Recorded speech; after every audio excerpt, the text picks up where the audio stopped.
ونعوذ بالله من شرور أنفسنا ومن سيئات أعمالنا من يهده الله فلا مضل له ومن يضلله فلا هادي له ونشهد أن لا إله إلا الله وحده لا شريك له ونشهد أن سيدنا ونبينا ومولانا محمدا عبده ورسوله أما بعد فأعوذ بالله من الشيطان الرجيم بسم الله الرحمن الرحيم الحج أشهر معلومات فمن فرض فيهن الحج فلا رفث ولا فسوق ولا جدال في الحج وما تفعلوا من خير يعلمه الله وتزودوا فإن خير الزاد التقوى واتقون يا أولي الألباب. وقال النبي صلى الله عليه وسلم الحاج والعمار وفد الله إن دعوه أجابهم فإن استغفروه واستغفر لهم أو كما قال عليه الصلاة والسلام. اللهم صل على سيدنا محمد في أول كلامنا اللهم صل على سيدنا محمد في أوسط كلامنا اللهم صل على سيدنا محمد في آخر كلامنا. اللہ کا نام لے کر شروع کرتا ہوں جو بڑا مہربان نہایت بار بار رحم کرنے والا ہے. ہر قسم کی حمد و ستائش تمام قسم کی تعریفوں کے لائق وہی ایک اللہ باقی ذات ہے جو ہم سب کا پیدا کرنے والا اور پالنے والا ہے. درود و سلام نازل ہو میرے اور آپ کے آقا جناب محمد الرسول اللہ صلی اللہ علیہ وسلم پر، آپ کے آل پر، آپ کے ازواج پر، آپ کے اہل بیت پر، آپ کے ماننے والوں پر. معزز سامعین کرام، بزرگان دین، نوجوانان ملت، اللہ تبارک و تعالی کا بے انتہا شکر و احسان ہے کہ ہم سب اشہر حج میں داخل ہو چکے ہیں. اس وقت دنیا کے کونے کونے سے، دنیا کے گوشے گوشے سے، دنیا کے چپے چپے سے فریضہ حج بیت اللہ کی ادائیگی کے لیے خانہ کعبہ کا قصد کر رہے ہیں، لوگ جا رہے ہیں.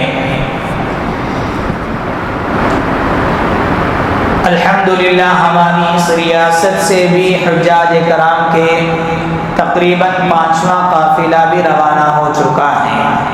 ہم سب مل کر اللہ تبارک و تعالیٰ سے دعا کریں کہ اللہ تعالیٰ تمام حجاج کرام کے سفر کو آسان فرمائیں، تمام حجاج کرام کے حج کے ارکان کو صحیح ادا کرنے کی توفیق عطا فرمائیں. حضرات، آج کے اس جمعے میں آپ کے سامنے حج کے حوالے سے میں گفتگو کرنے جا رہا ہوں. ویسے تو تقریباً 3 جمعے سے حج کے تعلق سے ہی میں آپ کے سامنے عنوان پیش کر رہا ہوں.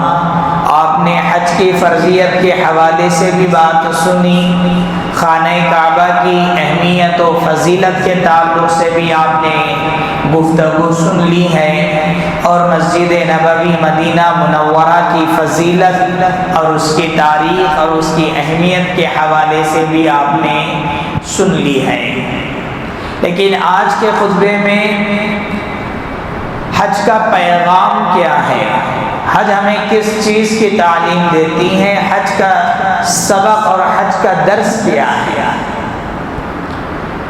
اس لیے میں نے آج کی گفتگو کے لیے میں نے سورہ آل عمران کی، سورہ بقرہ کی ایک آیت تلاوت کی ہے، جس میں اللہ تبارک و تعالی نے ارشاد فرمایا الحج اشہر معلومات، حج کے چند مقرر مہینے ہیں، حج کے چند مقررہ مہینے ہیں، فمن فرض فیہن الحج، جو کوئی ان مہینوں میں اپنے آپ پر حج کو لازم کر لے، حج کی عبادت کو لازم کر لے، انہیں 3 کاموں سے بچنا چاہیے۔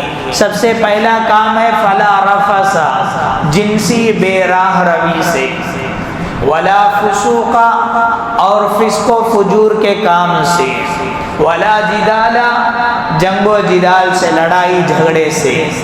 جو کوئی ان مہینوں میں حج کا ارادہ کر لے، اپنے اوپر حج کی عبادت کو لازم کر لے، تو ان کو 3 کاموں سے بچنا چاہیے، فلا رفث ولا فسوق ولا جدال، ان 3 کاموں سے بچنا چاہیے۔ اس کے بعد اللہ تبارک و تعالی نے فرمایا وما تفعلوا من خیر یعلمہ اللہ، تم جو کوئی بھلائی کا کام کر رہے ہو اللہ تبارک و تعالی اسے خوب جانتا ہے۔ واتقونی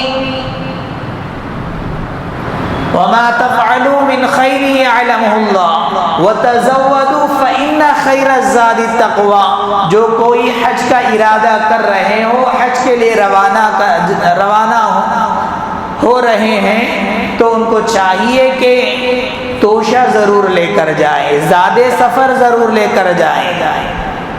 واتقونی یا اولی الالباب، اس لیے کہ بہترین توشہ تو تقوی کا توشہ ہے۔ اور اللہ تبارک و تعالیٰ نے فرمایا کہ حاجیوں مجھ سے ڈرتے رہو، واتقونی یا اولی الالباب۔ حضرات، اس آیت کے اندر اللہ تبارک و تعالیٰ نے فرمایا الحج اشہر معلومات، حج کے چند مقررہ مہینے ہیں، حج کی عبادت انہی مہینوں میں کیا جا سکتا ہے۔ عمرہ ہے کہ سال بھر کبھی بھی کیا جا سکتا ہے، لیکن حج کی عبادت اللہ تبارک و تعالیٰ کے مقرر کردہ مہینوں میں ہی کیا جا سکتا ہے۔ حج کے مہینے کیا ہیں؟ شوال، ذی قعدہ اور ذی الحجہ کے 10 دن، یہ حج کے مقررہ مہینے ہیں۔ اگر کوئی بندہ شوال کے مہینے کو چھوڑ کر شوال سے پہلے اگر رجب کے مہینے میں حج کے نیت سے احرام باندھ لے تو اس کا احرام درست نہیں ہوگا، اس کی عبادت نہیں ہوگی۔ اگر کوئی رجب کے مہینے میں جا کر مینا میں جا کر ٹھہر جائے، مزدلفہ میں جا کر ٹھہر جائے، عرفات کے میدان میں جا کر ٹھہر جائے، وقوف عرفات کر لے، وہاں اللہ تبارک و تعالیٰ سے گڑ گڑا کر اور گریہ وزاری کے ساتھ دعائیں کرتا رہے، عبادت کرتا رہے، تو وہ عبادت نہ تو عبادت ہے نہ تو وہ حج ہے۔ حج وہی حج ہے جو ان اللہ تبارک و تعالیٰ کے مقررہ کردہ مہینوں میں کیا جاتا ہے۔ لہذا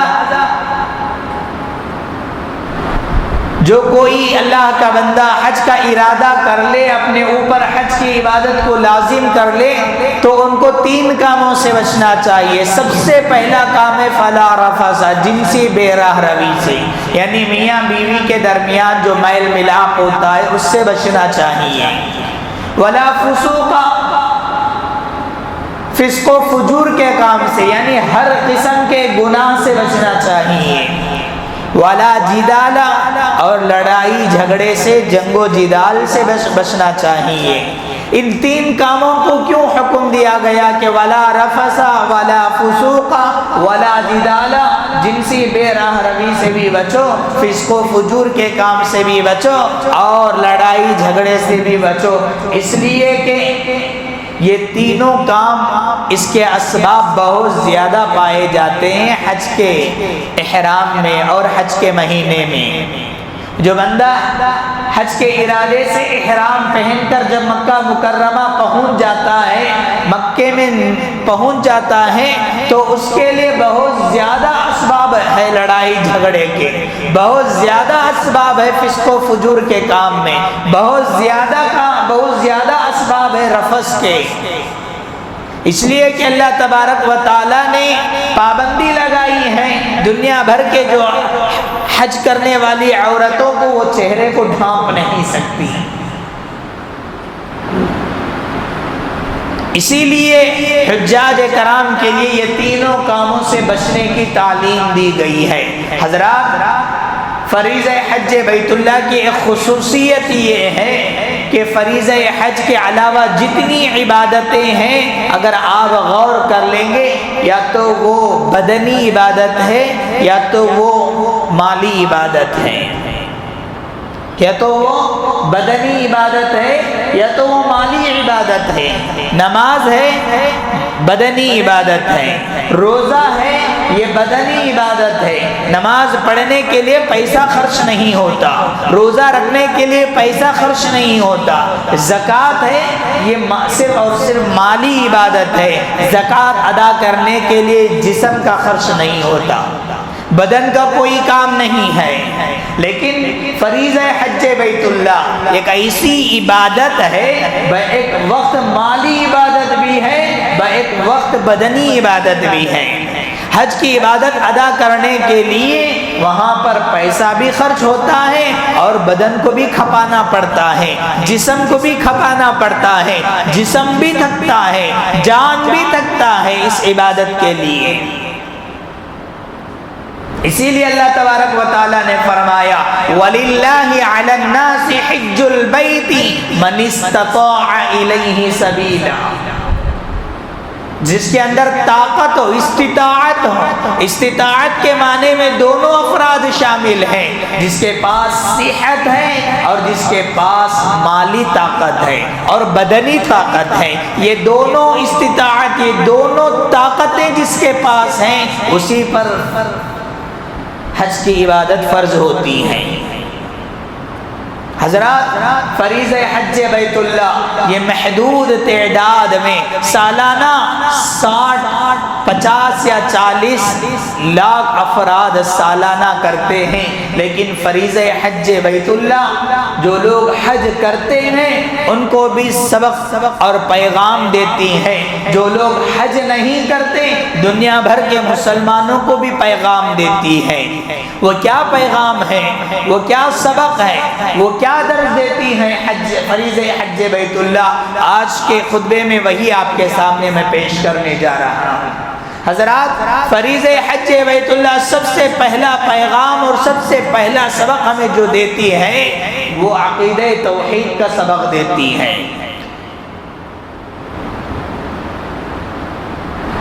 توحید خداوندی کا سبق دیتی ہے۔ حجاج کرام جس گھر کی طرف وہ روانہ ہو رہے ہیں، یعنی خانہ کعبہ، اللہ تبارک و تعالیٰ نے جب حضرت ابراہیم علیہ السلام کو خانہ کعبہ کی تعمیر کا حکم دیا اور خانہ کعبہ کی جگہ کو متعین کر کے دکھا دیا کہ یہ فلاں جگہ ہے خانہ کعبہ کا، اور اس جگہ تم خانہ کعبہ کی تعمیر کرو۔ وَإِذْ بَوَّأْنَا لِإِبْرَاهِيمَ مَكَانَ الْبَيْتِ أَلَّا تُشْرِكْ بِي شَيْئًا۔ حضرت ابراہیم علیہ السلام کو جب جگہ بتا دیا گیا کہ یہ جگہ خانہ کعبہ کی تعمیر کی جگہ ہے، تو حضرت ابراہیم علیہ السلام جب خانہ کعبہ کی تعمیر کرنے لگے تو خانہ کعبہ کی ایک ایک اینٹ توحید کی بنیاد پر رکھی گئی ہے۔ اللہ تشرک بھی شیئا، اور اس کے علاوہ جو تلبیہ حجاج کرام کا مستقل وظیفہ ہے، جو حجاج کرام کا مستقل وظیفہ ہے جو تلبیہ، اس کے اندر اگر آپ غور کریں تو آپ کو سراسر توحید ہی توحید ملے گی۔ لبیک اللہم لبیک، اللہ میں حاضر ہوں اللہ میں، لبیک لا شریک لک لبیک، میں حاضر ہوں تیرے سوا کوئی شریک نہیں ہے۔ تو اس کے اندر، اس تلبیہ کے اندر بھی یہی پیغام ہے توحید خداوندی کی۔ اور اسی طرح حجاج کرام کے لیے جب وہ صفا پر جاتے ہیں تو ان کے لیے دعا پڑھنے کا حکم ہے، جب مروہ پر پہنچتے ہیں تو وہاں پر دعا پڑھنے کا حکم ہے۔ یہ حجاج کرام کے جتنے بھی دعائیں ہیں، اگر سارے دعاؤں کو اگر آپ غور کریں گے تو ہر دعا کے اندر توحید خداوندی کا پیغام ہے، ہر دعا کے اندر توحید کا حکم ہے۔ لا الہ الا اللہ وحدہ لا شریک لہ، لہ الملک ولہ الحمد وہو علی کل شیء قدیر، لا الہ الا اللہ وحدہ انجز وعدہ ونصر عبدہ وہزم الاحزاب وحدہ۔ اس دعا کے اندر بھی سراسر توحید کا پیغام ہے۔ جب حاجی طواف کرنے کے بعد مقام ابراہیم کے پاس آ کر 2 رکعت نماز ادا کرتا ہے، پیارے نبی صلی اللہ علیہ وسلم کی سنت ہے پہلی رکعت میں قل یا ایھا الکافرون پڑھنے کی، دوسری رکعت میں حکم ہے کہ سورۃ الاخلاص قل ھو اللہ احد پڑھنے کا۔ اگر آپ غور کریں گے یہ دونوں سورتوں کے اندر توحید خداوندی کا پیغام ہے، شرک سے بیزارگی کا اعلان ہے۔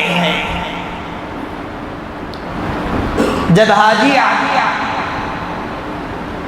عرفات کے میدان میں وقوف کرتا ہے، وہاں ان کو کیا دعا سکھائی گئی؟ یہی دعا سکھائی گئی، لا الہ الا اللہ وحدہ لا شریک لہ، لہ الملک ولہ الحمد وہو علی کل شیء قدیر۔ اس دعا کے اندر بھی سراسر توحید کا پیغام ہے، وحدانیت کا پیغام ہے، شرک سے بیزارگی کا اعلان ہے۔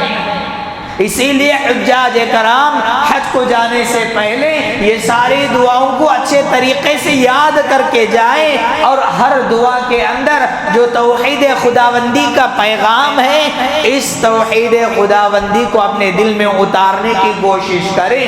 صرف حاجیوں کے لیے ہی یہ پیغام نہیں ہے، جو غیر حاجی ہیں، دنیا بھر میں جتنے بھی مسلمان ہیں سارے مسلمانوں کو یہ پیغام ہے۔ حج کے اندر جتنے بھی پیغامات ہمیں ملتے ہیں، حج کے اندر جتنے بھی درس اور جتنی بھی تعلیمات ہمیں ملتے ہیں، وہ سارے تعلیمات ہمیں اپنی زندگی میں اپنانے کی ضرورت ہے۔ حضرات، فریض حج بیت اللہ یہ ہمیں قیامت یاد دلاتی ہے، قیامت کا دن ہمیں یاد دلاتا ہے۔ جب قیامت کا دن ہوگا تو انسانوں کا ٹھاٹے مارتا ہوا سمندر آپ کو دکھائی دے گا، جدھر نظر دوڑاؤ اس طرف انسانوں کا سمندر ہی سمندر امٹتا ہوا نظر آئے گا۔ بالکل اسی طریقے سے اگر آپ جو لوگ حج کو جا رہے ہیں، جو غیر حاجی لائیو ٹیلی کاسٹ عرفات کے میدان کو دیکھ رہے ہیں، وہ غور کریں گے تو پتہ چلے گا کہ عرفات کے میدان میں بھی جدھر نظر دوڑاؤ، جہاں تک آپ کی نظر جائے گی وہاں پر انسانوں کا ٹھاٹے مارتا ہوا سمندر نظر آئے گا۔ یہ قیامت یاد دلا دیتی ہے۔ بالکل قیامت کے دن روز محشر، میدان محشر میں جدھر نظر دوڑاؤ اس طرف انسانوں کا ٹھاٹے مارتا ہوا سمندر دکھائی دے گا۔ یہ فریض حج بیت اللہ کا یہ اہم ترین پیغام ہے، یہ قیامت یاد دلا دیتی ہے۔ بالکل حاجی جب احرام پہنتا ہے، یہ جو احرام کی جو 2 سفید چادر ہے یہ کفن کی یاد دلاتی ہے۔ دنیا کے اندر آپ قیمتی لباسیں پہنتے ہیں، لیکن جب حج کا ارادہ آپ کر چکے ہیں تو یہ قیمتی لباس اتار دو، قیمتی جو سوٹ بوٹ ہے اس کو اتار دو، جو قیمتی لباس آپ سفاری پہنتے ہیں اس کو اتار دو، جتنے برانڈڈ آپ کپڑے پہنتے ہیں یہ ساری قیمتی کپڑے آپ اتار دو، اور دو سفید چادر جسے احرام کہتے ہیں اس کو پہن لو، یہ تمہیں کفن یاد دلائے گی، یہ کفن تمہیں یاد دلائے گی۔ عارضی سفر کے لیے، حج کے سفر کے لیے ہم عارضی طور پر جاتے ہیں، 40 یا 45 دن کے لیے جاتے ہیں، یہ عارضی سفر کے لیے جو کپڑے پہنتے ہیں، دو سفید چادر ہمیں اپنے اوپر ڈال لیتے ہیں، یاد رکھو جب اب اس دنیا سے ہم رخصت ہوں گے تو یہی دو سفید چادر سے ہم کو لپیٹا جائے گا، یہی سفید چادروں سے ہمیں لپیٹا جائے گا۔ اسی لیے جو حجاج کرام حج کے لیے روانہ ہوتے ہیں اور جو حج کے لیے روانہ نہیں ہوتے ان لوگوں کے لیے یہ پیغام ہے، ان دو سفید چادروں کو جسے ہم احرام کہتے ہیں اس کو غور سے دیکھو، اور آخرت کے لیے جو لباس ہم پہننا ہے اس کے لیے ہم تیاری کرنے کی آج ہمیں ضرورت ہے۔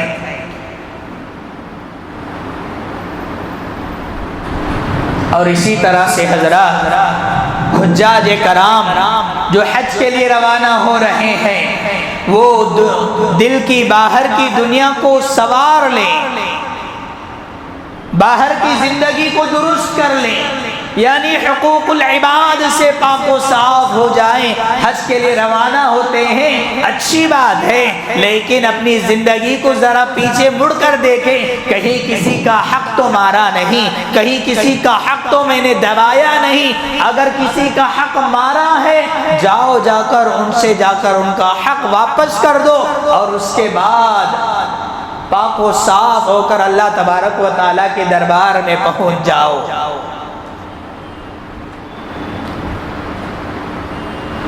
خانہ کعبہ کے چکر لگانے سے دوسروں کو چکر دیے گئے معاف نہیں ہوں گے،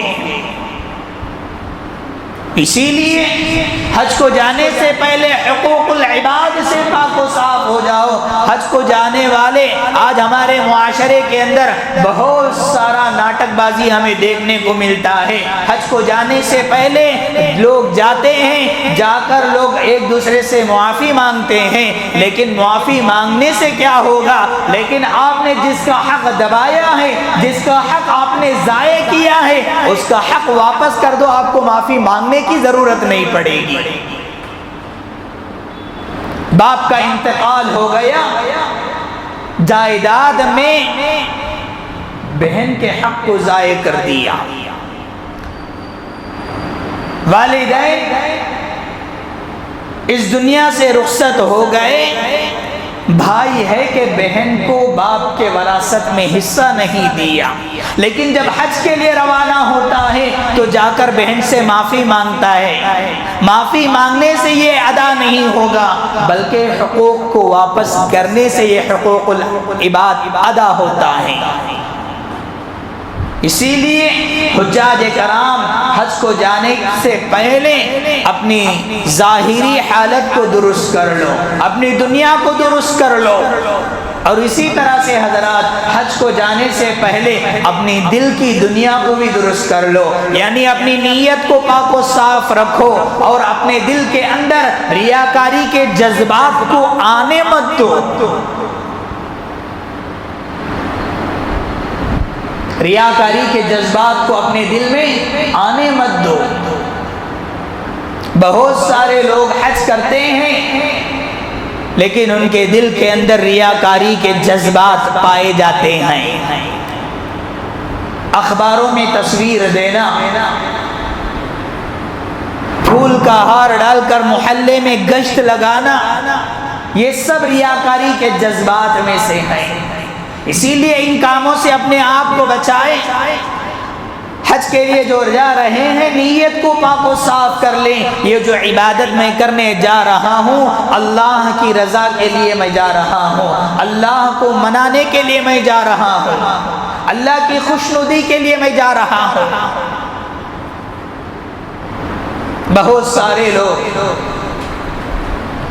خاص کر جب نکاح کے دفتر لکھانے کے لیے آتے ہیں تو اس وقت میں معلوم ہوتا ہے کہ حضرت میرا نام مکمل الحاج فلاں فلاں بن فلاں۔ اگر نکاح پڑھاتے ہوئے اگر الحاج چھوٹ جائے تو نکاح پڑھانے والے پر مصیبت اور آفت آ پڑتی ہے کہ حضرت آپ نے میرے نام کے ساتھ الحاج کا لقب کیوں نہیں لیا؟ حجاج کرام جو تلبیہ جن کا مستقل وظیفہ ہے اس کے اندر غور کرے کہ لبیک اے اللہ میں حاضر ہوں، اللہم لبیک اے اللہ میں حاضر ہوں، لبیک اے اللہ میں حاضر ہوں، لا شریک لک۔ یہاں پر کوئی نام کا تذکرہ نہیں ہے، لیکن آج ہم زندگی میں ایک مرتبہ حج کرتے ہیں تو آج ہمارے نام کے سامنے الحاج اور حاجی فلاں بن فلاں لکھ دیتے ہیں۔ اگر الحاج کا لقب نہیں لیا گیا تو بہت ناراض ہو جاتے ہیں۔ نماز تو دن میں 5 وقت فرض ہے، نماز تو دن میں 5 وقت فرض ہے، کہیں نام لکھاتے ہوئے نام کے ساتھ نمازی بھی لگا لیا کرے، نمازی فلاں بن فلاں لکھا لیا کرے۔ اسی لیے میرے دوستو کہنے کا مطلب یہ ہے کہ حج کو جا رہے ہیں حجاج کرام تو دل کو پاک و صاف کر کے نیت کو درست کرتے ہوئے جاؤ کہ میں یہ فریضہ حج بیت اللہ جو میں جا رہا ہوں یہ صرف اور صرف اللہ کی رضامندی کے لیے جا رہا ہوں، اللہ کی خوشنودی کے لیے جا رہا ہوں، لوگوں کو دکھانے کے لیے نہیں، لوگوں کے ریاکاری کے لیے میں نہیں جا رہا ہوں۔ اور اسی طرح سے حضرات حج کو جانے سے پہلے اللہ تبارک و تعالیٰ نے جن کو مال و دولت عطا کیا ہے تو وہ حج کرنے میں جلدی کرو، حج کرنے میں جلدی کرو۔ آج لوگ اللہ تعالیٰ نے مال و دولت دی ہے، طاقت دی ہے، صحت دی ہے، لیکن حج کرنے میں ٹال مٹول کرتے جا رہے ہیں۔ کہتے ہیں کہ میں نے پہلے بیٹیوں کی شادی کرنی ہے، پہلے میں گھر بنانا ہے، پہلے میں اپنے لائف کو سیٹل کرنا ہے۔ یاد رکھو کہ آج دولت ہے، کل رہے گی یا نہ رہے گی کوئی ضمانت نہیں ہے۔ آج صحت ہے، آج طاقت ہے، کل رہے گی یا نہ رہے گی صحت کوئی گارنٹی نہیں ہے۔ اللہ تعالیٰ نے آج آپ کو طاقت دی ہے، اللہ تعالیٰ نے آج آپ کو استطاعت دی ہے، تو حج ادا کرنے میں جلدی کرو۔ جو لوگ استطاعت کے باوجود حج نہیں کرتے، پیارے نبی صلی اللہ علیہ وسلم نے فرمایا وہ چاہے یہودی ہو کر مرے یا نصرانی ہو کر مرے مجھے کوئی فرق نہیں ہے۔ کتنی بڑی وعید ہے۔ اسی لیے حج کی عبادت کرنے میں جلدی کرو۔ حضرات ان قریب ہم لوگ بہت ہی جلد عشر ذی الحجہ میں داخل ہونے والے ہیں۔ عشر ذی الحجہ یہ جو 10 دن ہے ذی الحجہ کے پہلے 10 دن، پیارے نبی صلی اللہ علیہ وسلم نے فرمایا اللہ تبارک و تعالیٰ کو ان 10 دنوں میں کیے جانے والے اعمال دوسرے دنوں کے مقابلے میں بہت زیادہ پسند ہے۔ اسی لیے عشر ذی الحجہ جیسے ہی شروع ہوگا تو رمضان کے مہینے ہم جیسے گزارتے تھے بالکل ویسے ہی عشر ذی الحجہ کو بھی گزارو، عبادات سے بھرپور عشر ذی الحجہ کو ادا کرو، قرآن کی تلاوت کو ہمیشہ ان 10 دنوں میں رکھو، تکبیر، تحلیل اور تسبیح کا ورد اپنے زبان پر رکھو، سبحان اللہ، الحمدللہ، اللہ اکبر، اس کا ورد عشر ذی الحج میں مکمل پابندی کے ساتھ کرتے رہو۔ اور اسی طرح سے حضرات عشر ذی الحج کی ایک فضیلت یہ بھی ہے کہ پیارے نبی صلی اللہ علیہ وسلم نے فرمایا عشر ذی الحج میں جو روزہ رکھتا ہے اسے سال بھر روزہ رکھنے کا ثواب ملتا ہے۔ جو ایک روزہ رکھتا ہے اس کو سال بھر روزہ رکھنے کا ثواب ملتا ہے۔ عشر ذی الحج میں جو رات میں نوافل کا اہتمام کرتا ہے گویا کہ اس کو شب قدر میں جو عبادت کرتا ہے اس کے برابر اس کو اجر ملتا ہے۔ اسی لیے بہت جلد ہم بروز پیر سے عشر ذی الحج شروع ہونے والا ہے۔ جیسے ہی عشر ذی الحج شروع ہوگا تو رمضان کے مہینے میں جیسے ہم اپنے آپ کو عبادات کے ساتھ جوڑ لیتے ہیں، مسجد کے ساتھ جوڑ لیتے ہیں اور قرآن سے اپنے آپ کو جوڑ لیتے ہیں، اس طرح عشر ذی الحج کو اپنے عبادات کے ساتھ بھرپور کوشش کریں کہ ان 10 دنوں کو بھی ہم رمضان کے مہینوں کی طرح ہم گزاریں گے۔ دعائے رب العالمین